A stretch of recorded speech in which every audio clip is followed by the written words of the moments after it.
Assalamualaikum warahmatullahi wabarakatuh. Perkenalkan, saya Aji Surya Pradipta dari Prodi IAT, akan menjelaskan tentang mata kuliah kajian matan yang apa menjelaskan tentang kritik terhadap riwayat-riwayat yang bertentangan dengan akal sehat, akal, dan sejarah. Eh, Langsung saja, mungkin kritik terhadap riwayat kritik terhadap riwayat-riwayat yang bertentangan dengan akal sehat dan atau sejarah. Hal ini menunjukkan kepada kita bahwa beberapa riwayat tentang Nabi adalah tidak sah karena bertentangan dengan akal, indera, atau sejarah. Dan hal ini tidak dapat disangkal karena pembawa pesan ilahi yaitu Rasulullah tidak tidak akan mengeluarkan sesuatu yang bertentangan dengan akal sehat. Kenyataannya, yang dapat dirasakan atau sejarah yang benar.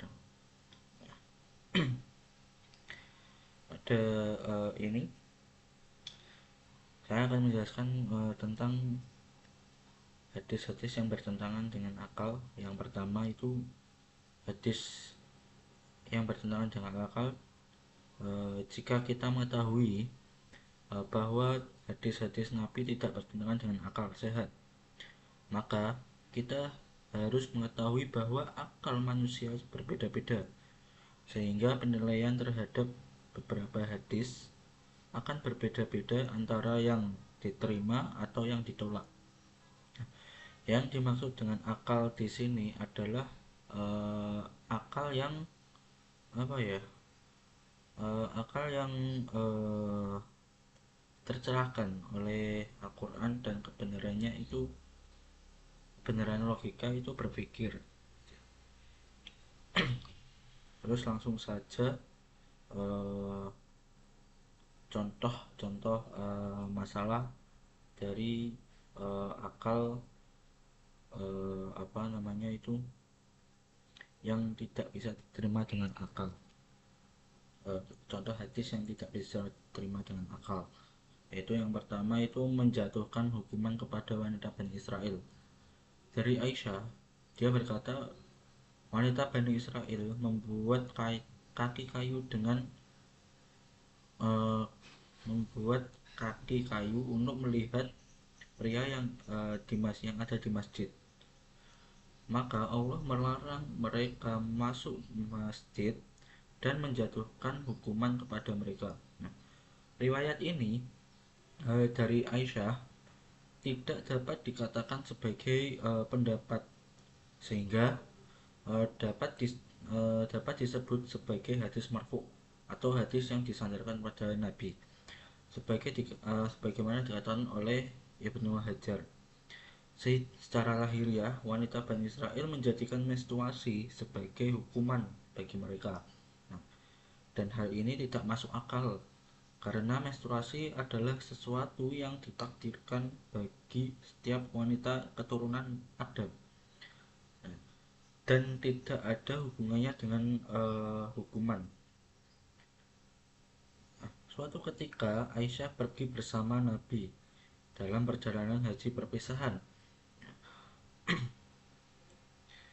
Tiba-tiba Aisyah mengalami haid dan Nabi masuk menemui saat dia sedang menangis.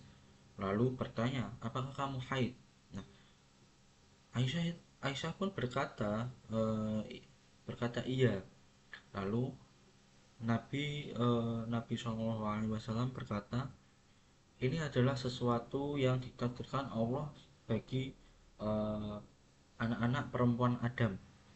Jadi lakukanlah apa yang dilakukan oleh orang-orang yang sedang haji, tetapi jangan kamu mengelilingi Baitullah sampai kamu mandi.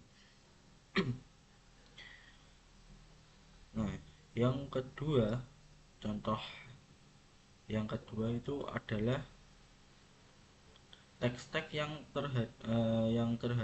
terdapat dalam topik-topik dan hadis-hadis yang lemah.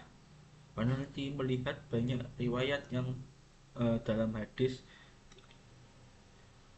yang bertentangan dengan akal sehat, dan jika kita mengetahui bahwa banyak diantaranya dibuat dengan tujuan untuk merusak agama, maka tidak mengherankan jika demikian.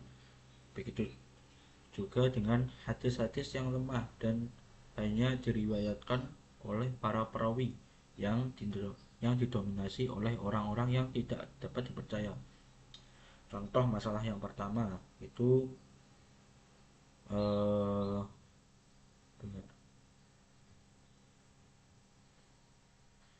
nah ini tentang penamaan Muhammad.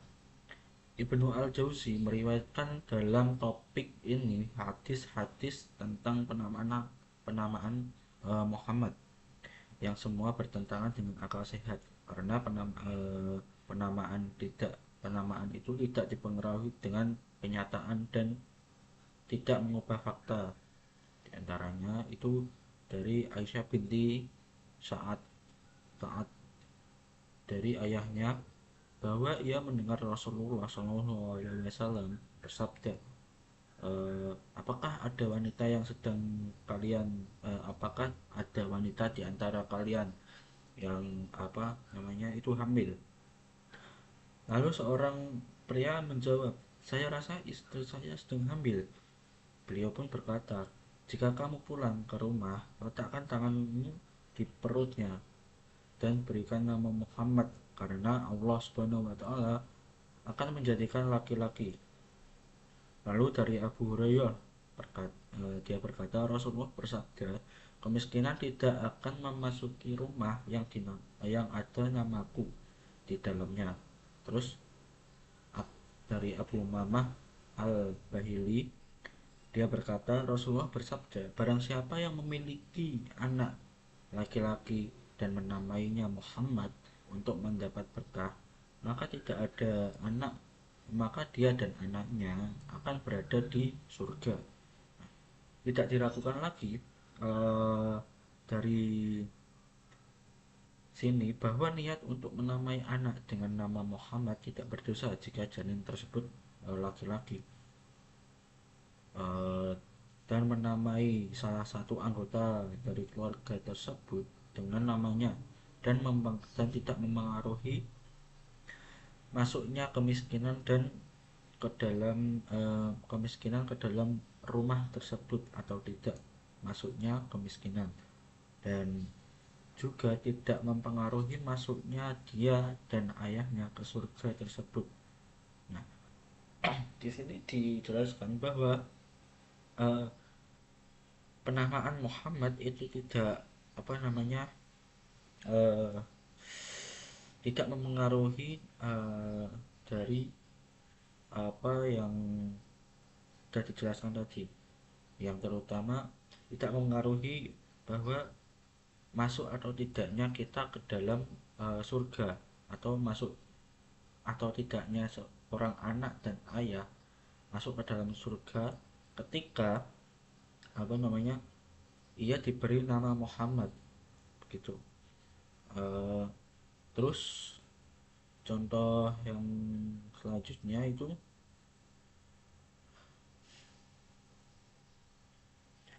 riwayat yang bertentangan dengan akal. Sini langsung saja At-Tirmizi meriwayatkan dari Ibnu Abbas bahwa Rasulullah bersabda, batu hitam turun dari surga yang berwarna lebih putih dari susu, lalu ia menghapus dosa-dosa dari anak Adam. Dan dari Abdullah bin Amr, Rasulullah SAW itu bersabda, rukun dan makom adalah dua batu permata dari permata surga yang cahayanya disembunyikan oleh Allah. Seandainya cahayanya tidak disembunyikan oleh Allah, maka cahayanya akan menerangi seluruh bumi atau seluruh dunia dari timur hingga ke barat. Terus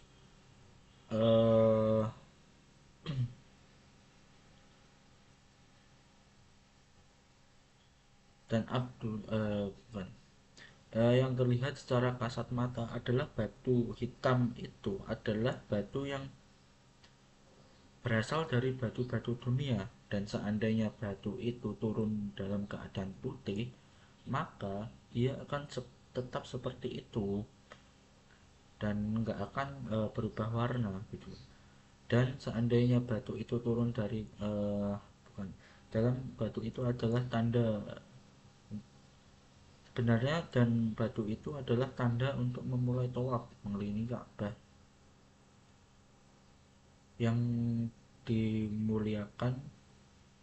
Begitu pula dengan rukun dan makom yang tidak lain dan tidak bukan itu adalah batu-batu dari batu-batu yang digunakan oleh Ibrahim damai alaihi salam, dan untuk membangun rumah yang diberkatinya atau Ka'bah. Nabi Muhammad menyentuh batu hitam itu dan menciumnya serta menyentuh rukun Yamani karena keduanya berada di atas pondasi Ibrahim tanpa dua rukun lainnya. Hal ini dibuktikan dengan tawus dan melewati sudut yang akan dia pegang. Tetapi jika dia melihat ada kerumunan orang, dia tidak akan melewatinya tanpa ikut berdesak-desakan. Dan jika tidak melihatnya, eh, dan jika dia eh, melihat saat kosong, dia akan menciumnya 3 kali. Dia berkata, aku melihat Ibnu Abbas melakukan hal yang sama. Dari Ibnu Abbas berkata, aku melihat Umar bin Khattab melakukan hal yang sama. Lalu Umar bin Khattab berkata, kamu adalah batu yang tidak berguna dan tidak membahayakan. Seandainya aku tidak melihat Rasulullah SAW melakukan sebelum kamu, aku tidak akan menerimamu. Kemudian Umar berkata, aku melihat Rasulullah melakukan hal yang sama. Terus, namun beberapa orang tidak menyukai riwayat dari Sayyidina Umar karena sehingga mereka mengaitkan uh, dengan Ali bin Abi Thalib yang berkata ketika mendengar hal itu, berkata Ali bin Abi Thalib itu berkata, itu merugikan dan menguntungkan. Dia menyebutkan bahwa ketika Allah mengambil perjanjian dari anak-anak Adam, dia menuliskan uh, di atas kulit binatang dan memasukkannya ke dalam batu, dan tidak dan dia mendengar Rasulullah berkata pada hari kiamat batu itu dibawa dibawa dan memiliki lidah yang fasih dan akan bersaksi bagi siapapun yang menerima dengan tauhid. Terus masalah yang kedua itu adalah riwayat bahwa orang-orang yang paling baik berbohong adalah para pencelup dan penempa. Ibnu Majah meriwayatkan dari Abu Hurairah bahwa Rasulullah bersabda, orang yang paling banyak berbohong adalah para pencelup dan penempa. Terus Ibnu Al-Jauzi itu mengutip dari Al-Ilal Al-Mutanahiyah fi Al-Ahadith Al-Wahiyah dan mengatakan itu tidak benar. Hadis ini bertentangan dengan akal sehat karena tidak tidak ada yang bisa membuktikan bahwa orang-orang yang bekerja di bidang ini lebih pembohong daripada yang lain, dan tidak ada dan apa yang ditemukan di satu lingkungan mungkin tidak ada di lingkungan lain.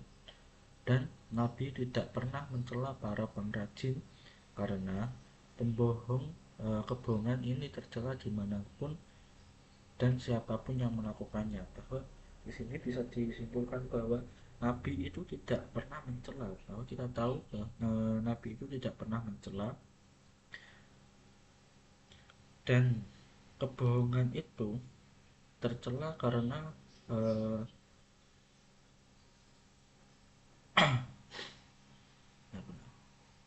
tercela karena ia eh, siapapun yang melakukan dan dimanapun ia kebohongan itu berada. Nah, untuk yang pembahasan yang selanjutnya itu adalah eh, bentar,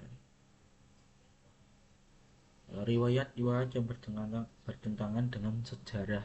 Nah, diriwayatkan beberapa riwayat yang bertentangan dengan apa eh, namanya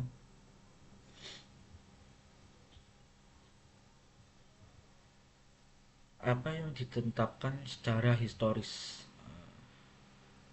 yang membuat kita ragu akan kebenaran dan menganggap para perawi itu telah melakukan kesalahan.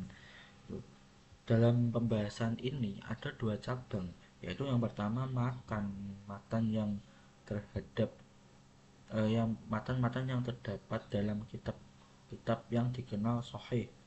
Terus yang kedua itu matan yang terdapat dalam kitab maudhu atau palsu dan lemah. Nah, di cabang yang pertama itu eh, langsung pada contohnya saja. Contoh yang pertama, pada cabang yang pertama itu adalah dari Mustadrak Al-Hakim, yaitu keutamaan keislaman Ali bin Abi Thalib. Nah, Al-Hakim meriwayatkan dari Al-Mustadrak dari Ali Rodi dari Ali radhiyallahu an bahwa ia berkata, aku menyembah Allah bersama Rasulullah selama 7 tahun sebelum uh, seorang pun dari umat ini menyembah. Para ulama menolak riwayat ini karena bertentangan dengan fakta yang telah diterapkan dalam sejarah. Az-Zahabi menghukuminya sebagai batil atau palsu karena Nabi Muhammad itu baru menerima wahyu setelah Khadijah, Abu Bakar As-Siddiq, terus uh, dan Bilal beriman itu. Zaid bin Haris juga demikian. Begitu pula Ali. Semuanya terjadi dalam waktu yang berdekatan. Uh, Sehingga seseorang dari mereka pasti mendahului yang lain beberapa jam atau hari. Bagaimana mungkin mereka menyembah Allah bersama Nabi selama 7 tahun? Ini uh, contoh dari apa uh, sejarah yang tidak masuk akal gitu. Di sini dikatakan bahwa Ali itu menyembah Allah bersama Nabi Muhammad itu selama 7 tahun. Yang sedangkan uh,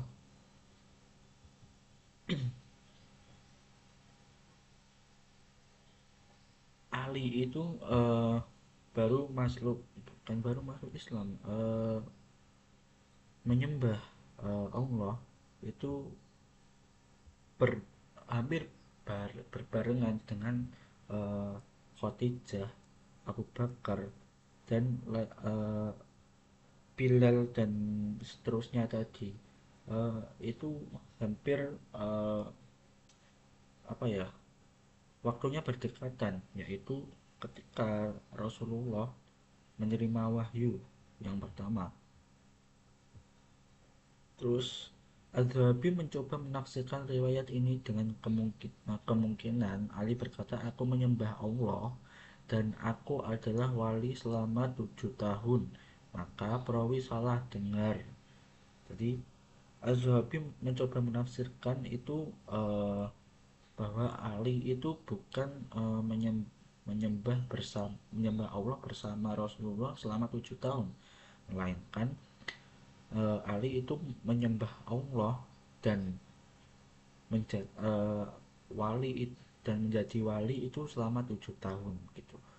Maka perawi itu mungkin salah mendengar dan Mereka mengira Ali itu berkata, aku menyembah Allah selama 7 tahun. Terus Ibnu Jauzi itu menyebut eh, riwayat ini dalam kitab Al-Mawdu'at atau kitab hadis palsu, dan setelah mengomentari sanadnya, riwayat ini lemah, dan dia karena membatalkannya karena bertentangan dengan fakta bahwa Khadijah, Zaid, Abu Bakar lebih dahulu masuk Islam, dan karena Umar masuk Islam setelah 6 tahun kenabian dan kaum muslimin saat itu berjumlah 40 orang, bagaimana mungkin Ali itu Sayyidina Ali menyembah Allah selama 7 tahun sebelum seorang pun dari umat ini menyembah Allah. Dan di cabang yang kedua adalah matan matan yang terdapat dalam kitab-kitab maudu'at atau palsu. Eh, Langsung saja contoh masalahnya itu adalah riwayat tidak ada nabi yang diutus kecuali setelah usia 40 tahun. Nah, diriwayatkan dari Nabi Shallallahu Alaihi Wasallam, riwayat ini yaitu tidak ada nabi yang diutus kecuali setelah usia 40 tahun. Terus Ibnu Lauzi menghukuminya sebagai palsu, sebagai hadis palsu gitu. Karena yang diketahui secara historis adalah bahwa Nabi Isa alaihissalam diangkat ke langit pada usia 33 tahun. Terus Allah Subhanahu wa taala itu berfirman dalam kitabnya yang mulia, dan kami jadikan dia seorang nabi yang bijaksana. Terus As-Sakhawi menolak hadis ini dengan hadis yang diriwayatkan oleh Abu Nuaim dalam Hilyatul Aulia. Nabi Hilyatul Aulia, yaitu tidaklah seorang tidak Allah tidaklah Allah mengutus seorang nabi kecuali dia telah hidup setengah usia dari nabi sebelumnya, dan diriwayatkan oleh Imam At-Tabari dalam Al-Mu'jam Al-Khabir dari Aisyah secara marfu atau disandarkan kepada Nabi bahwa Isa bin Maryam hidup 120 tahun. Argumen ini uh, dari argumentasi As-Sakhawi bahwa setiap nabi hidup setengah dari usia nabi sebelumnya tidaklah benar, karena riwayat ini jelas palsu dari sisi urutan piramida yang menjadikan usia para nabi berbentuk hitungan geometris. Nah, yang kedua itu karena jika kita berjalan di atas hal tersebut dan menganggap bahwa nabi terakhir hidup setengah dari usia Nabi Muhammad dan yang sebelumnya hidup setengah dari usianya, dan begitu pun seterusnya, maka Nabi ke-10 hidup lebih dari 60.000 tahun. Adapun jika kita kembali kepada puluhan nabi, maka angka tersebut akan sampai pada angka yang sangat besar gitu.